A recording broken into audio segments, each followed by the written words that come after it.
खुशी वहीं है जहाँ मन प्रसन्न हो। एक औरत थी जिसका एक पुत्र था जिसका नाम रामू था। वे निर्धन थे और बहुत ही कठिनाइयों में जीवन व्यतीत कर रहे थे। एक दिन रामू ने अपनी माता से कहा कि यहाँ पर तो मेरे लिए कोई काम नहीं है, आप मुझे अनुमति दीजिए ताकि मैं किसी दूसरे नगर जाऊं। हो सकता है कि वहाँ पर मुझे कोई काम मिल जाए और मैं पैसा कमाकर वापस आऊं। माँ ने अपने रामू को एक सिक्का दिया और थोड़ी सी रोटी भी यात्रा मार्ग के लिए दे दी। इसके बाद उसने रामू को विदा किया। रामू चलते चलते एक बाजार पहुंचा। वहां पर उसने एक बूढ़े भिखारी को देखा। वह चिल्ला चिल्ला कर कह रहा था कि है कोई जो मेरे जीवन के अनुभव को सिक्के में खरीदे। कोई भी उस बूढ़े भिखारी की बात नहीं सुन रहा था। इसी बीच रामू ने सोचा कि मेरे पास एक सिक्के के अतिरिक्त कुछ भी नहीं है, क्यों न सिक्का मैं इसे बूढ़े को दे दूं। उसने यह सोचते हुए कि आजीविका का प्रबंधक करने वाला तो ईश्वर है, वह सिक्का बूढ़े को दे दिया। सिक्का देते समय रामू ने उस बूढ़े से कहा कि अब तुम मुझको अपने जीवन का अनुभव बताओ। बूढ़े ने कहा कि कोई भी अपनी वर्तमान स्थिति से संतुष्ट नहीं है।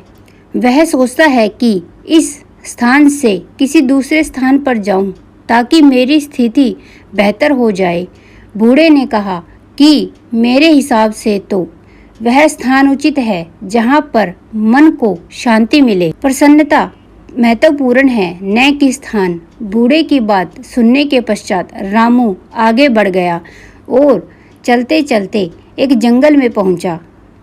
वहां पर उसने देखा कि बहुत से लोग एक कुएं के किनारे जमा हैं। उसने उन लोगों से पूछा कि क्या हुआ।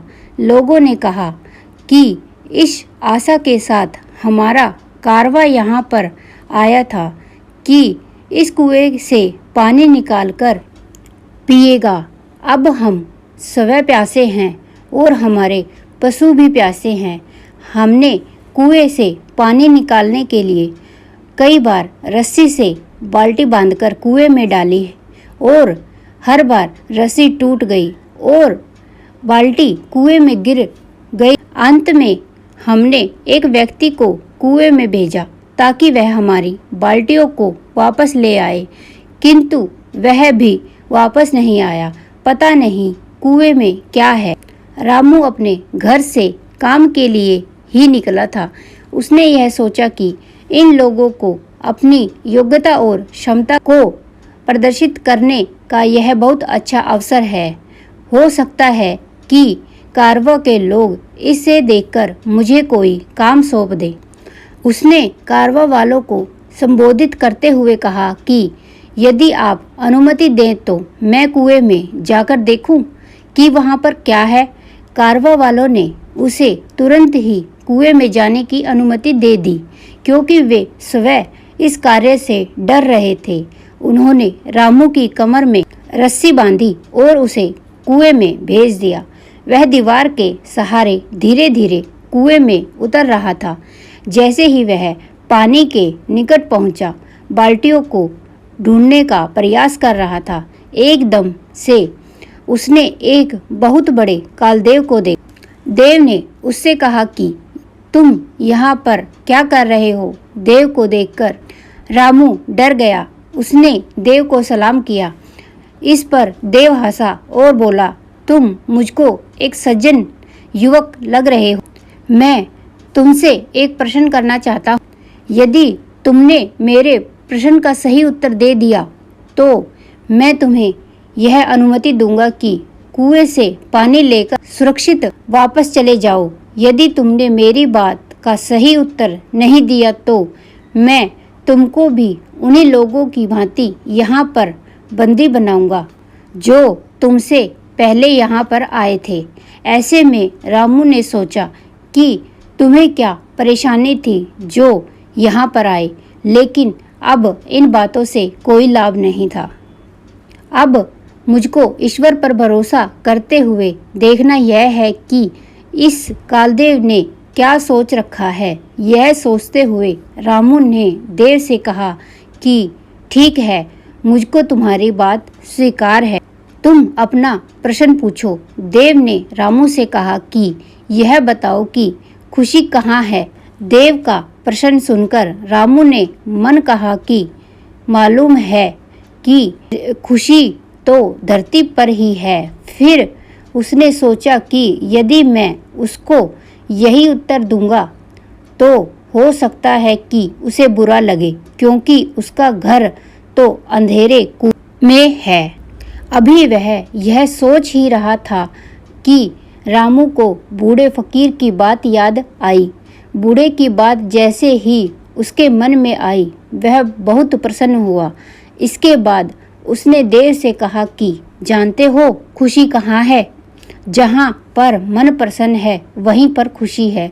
उसकी बात सुनकर देव बहुत प्रसन्न हुआ। उसने कहा कि तुम्हारी बातों से यह पता चलता है कि तुम बहुत समझदार और अनुभवी हो। तुमसे पहले जिससे मैंने यह प्रश्न किया था, उसने मुझे कहा था कि धरती पर पाए जाने वाले बाग खुशियों का स्थान है, जबकि मुझको तो यही स्थान अच्छा लगता है और मैं इससे ही प्रसन्न करता हूँ। देव ने कहा कि जाओ, बाल्टियों को ले जाओ, मैं तुमको 3 अनार दूंगा। जब तक अपने घर न पहुँच जाना, किसी से भी इस बारे में कोई बात नहीं कर। रामू ने देव का आभार व्यक्त किया, बाल्टियों को पानी से निकालकर एकत्रित किया और उनको पानी से भरकर वापस ऊपर भेज दिया। उसके बाद वह भी कुएं से सुरक्षित वापस निकल आया। बाहर आने के बाद उसने देव की कहानी कारवा वालों को सुनाई, किंतु अनार के बारे में उसने उनसे कुछ भी नहीं कहा। कारवा वालों से उसका आभार व्यक्त किया। फिर रामू कारवा के साथ अपने नगर वापस आ गया।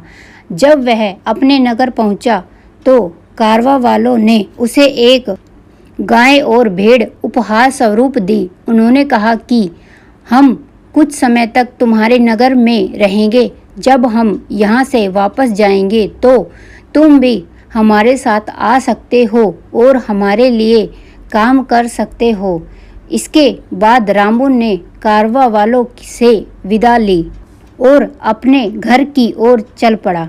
अपने पुत्र को देखकर उसकी माँ बहुत प्रसन्न हुई। उसने कहा कि बहुत अच्छा हुआ कि तुम आ गए। मुझको तो आशा नहीं थी कि तुम इतनी जल्दी वापस आ जाओगे। रामू ने कहा कि ईश्वर ने मेरी सहायता की। अब तक मुझे एक गाय और एक भेड़ उपहार में मिले चुकी हैं। कुछ दिनों के बाद अब मैं कारवा वालों के साथ उनके नगर जा सकता हूँ और उनके लिए काम कर सकता हूँ। रात को माँ और बेटे ने खाना खाया। माँ थकी हुई थी, अतः जल्दी सो गई। रामू ने अपनी जेब से एक अनार निकाला और उसका एक टुकड़ा काटा।